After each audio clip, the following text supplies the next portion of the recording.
Hey everyone, and welcome back to the Dangers and Dragons podcast. I'm Adrian, your host, and I'm so excited to be taking you on another adventure through the realms of fantasy and folklore. Today, we're diving into a story that really captivated me, The Ghost and the Girl. It's got this really cool blend of like chilling fantasy and this incredible kind of display of human resilience. I'm Jaylee Ollie, and just the title alone, The Ghost and the Girl, is giving me chills. Right. It totally hooked me too. So let's kind of set the scene for everyone listening. Okay, so we're in this town, right? It seems totally ordinary like any other town, but there's this graveyard and it's hiding a secret, a powerful one. And then we have our main character, Maya. She's kind of like an outcast living on the fringes of this town. And you get this, she sees things that other people don't, like remnants of this like vibrant world that's been stolen. It's almost as if she's haunted by the ghost of what used to be. Oh, wow. Yeah, that sounds like a classic fantasy trope, the outcast, but with this unique ability. But it's interesting because instead of being like the chosen one, she's burdened by this gift, constantly reminded of what's been lost. Right. It's heavy stuff. Imagine seeing like faded outlines of these towering castles where there are now just like rundown houses or bustling marketplaces replaced by empty squares. Mhm. But here's the twist. She's not alone in seeing these echoes. She encounters this spectral warrior, a guardian of this stolen world, bound to the very spot where he fell. Wow, a character trapped between worlds. That's so intriguing. What was their first encounter like? Okay, so it's chilling. Maya's drawn to the graveyard almost like she senses something's different there. And amidst the cold stones, she comes face to face with this warrior ghost. But he's not like a wispy phantom or anything. He's this imposing figure, clad in tarnished armor. And get this, his voice booms in her mind. It's more of a psychic connection than a ghostly whisper. So right away, we have this shared grief, this instant understanding between them. Both the ghost and the girl see these glimpses of a lost world, a world brimming with life. How do they react to this connection? Well, for Maya, it's validation. Finally someone else sees what she sees, someone believes her. But for the warrior ghost, it's a spark of hope. He realizes she might be the key to reclaiming what was stolen, to exacting his vengeance. He's driven by this burning desire to defeat the entity responsible for all this devastation, Korvak, the World Eater. World Eater.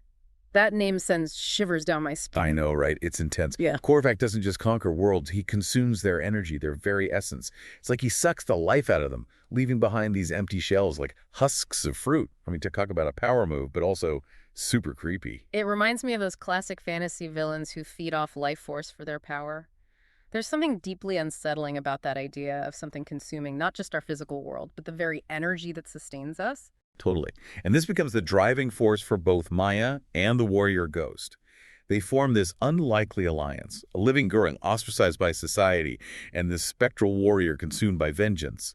One grounded in the present, the other a remnant of the past, united by their desire to fight back against this cosmic parasite. What a dynamic. Absolutely. It's this fascinating contrast, the living and the dead, youth and experience coming together for a common cause. What I find most intriguing is how their strengths and weaknesses complement each other. That's a great point. The warrior ghost, being bound to the spectral realm, can't physically fight. So he uses his knowledge of warfare to train Maya. He's teaching her a different kind of combat, a battle fought with knowledge and manipulation. It's less about brute force and more about strategy, about using whispers and rumors as weapons to sow dissent within Korvak's ranks. It's so clever. You usually see ghosts seeking direct retribution, but this warrior ghost understands that true power lies in information and influence. He guides Maya to see how the ruined world maps onto the present, revealing Korvak's strategies and weaknesses. It's fascinating how Maya's ability to perceive the lost world becomes a weapon in itself. It's like she's a walking blueprint of Korvak's conquest. She sees how he built his power on the ruins of the old world, how he strategically replaced key structures and used this stolen energy to maintain control.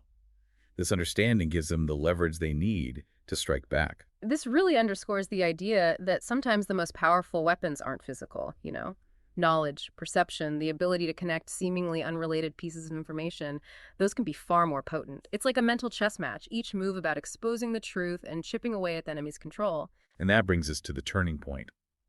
The confrontation in the town square. It's not a clash of armies, it's a battle of wills and perception.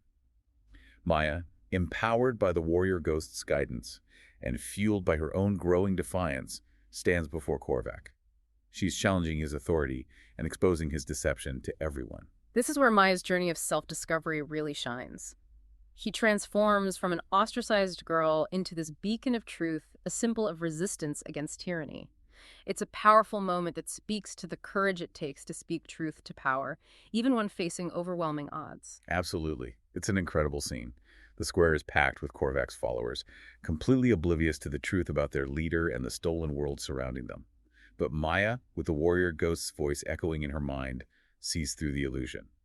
She sees the throne of the stolen world not as a simple slab of stone, but as a nexus of dormant power. It's like she's holding up a mirror, forcing Korvak and his followers to confront the reality of their situation. Exactly.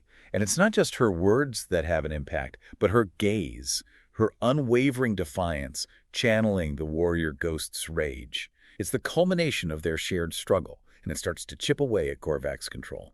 It's a powerful reminder that perspective is everything. Maya's ability to see beyond the surface, to perceive the hidden truths, becomes the catalyst for change. Sometimes, simply acknowledging the truth, speaking it aloud, can be the most powerful act of defiance. And that's where we'll leave you hanging for now, dear listeners. What happens next? How does Korvak react to this challenge? Does the city awaken to the truth? Find out in the next episode of the Dangers and Dragons podcast. And hey, while you're waiting, don't forget to rate and follow us for more thrilling tales and intriguing discussions. We'll be back soon with part 2 of The Ghost and the Girl.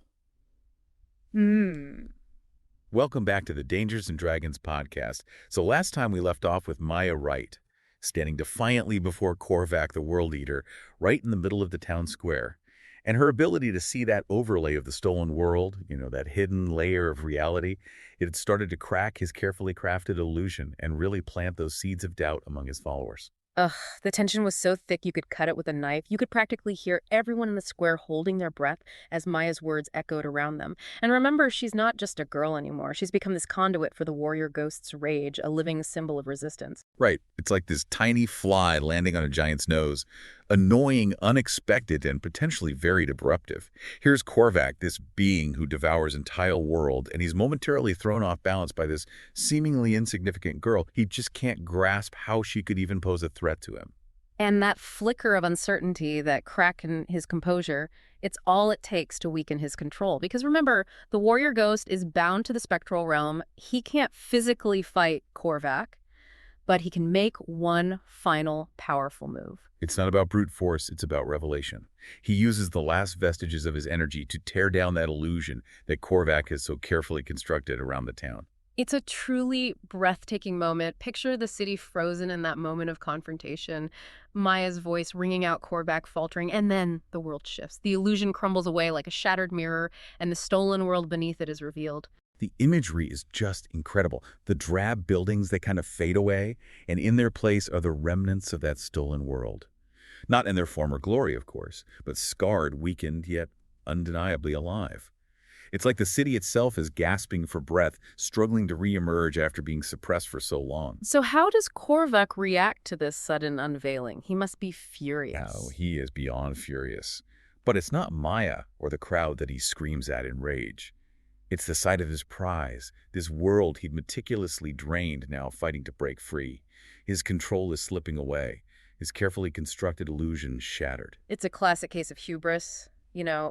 Korvak, in his arrogance, he underestimated the power of perception, the power of truth. He assumed that brute force and suppression of knowledge would be enough. But Maya, guided by the warrior ghost, proved him wrong. It's a powerful message, isn't it? Sometimes the most powerful weapons aren't physical. Sometimes it's the courage to see the truth, to speak it out loud that makes all the difference. Absolutely. And what's interesting is that it's not a clean-cut victory. The story doesn't end with triumphant cheers in a fully restored world. Both worlds bear the scars of Korvak's actions. The stolen world, while freed, is damaged, weakened.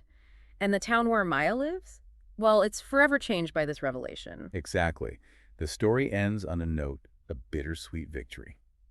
Korvak is defeated, his power is broken, but the cost is high. Both worlds are left to grapple with the consequences. What about Maya, though? How does she fare after this incredibly intense experience? Well, she collapses, utterly drained, both physically and emotionally. Remember, she was a conduit for the warrior ghost's power, his rage, his final act of defiance. That takes an enormous toll.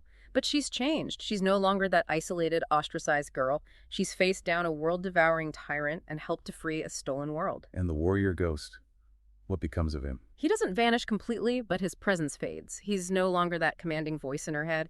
Instead, he becomes this gentle guide, a reminder of their shared struggle and the power of their unlikely alliance. It's such a poignant ending. The victory is hard won, and the world is irrevocably changed. But there's this sense of hope, a glimmer of resilience in the face of adversity. It makes you wonder, what happens to these two worlds now? How do they rebuild, knowing their realities are forever intertwined? How does Maya navigate this new world now that she's seen beyond the surface? Those are great questions. That's what makes this story so impactful. It lingers in your mind long after you finish it. The Ghost and the Girl reminds us that even when facing overwhelming odds, even when confronting seemingly invincible forces, there's always a chance to fight back. It's a testament to the power of perception, the courage to see what others ignore, and the strength we can find in unexpected alliances. And it reminds us that even stolen worlds, even broken worlds can find a way to heal and endure. The Ghost and the Girl, wow, what a story. It really makes you think. It really does. It stays with you, makes you look at the world around you a little differently. I keep thinking about Maya and that ability she has to see those remnants of the stolen world. Me too. What if we all had that kind of vision? What hidden layers of reality are we missing right now? That's such a fascinating question. What if, our perception of reality is just the surface?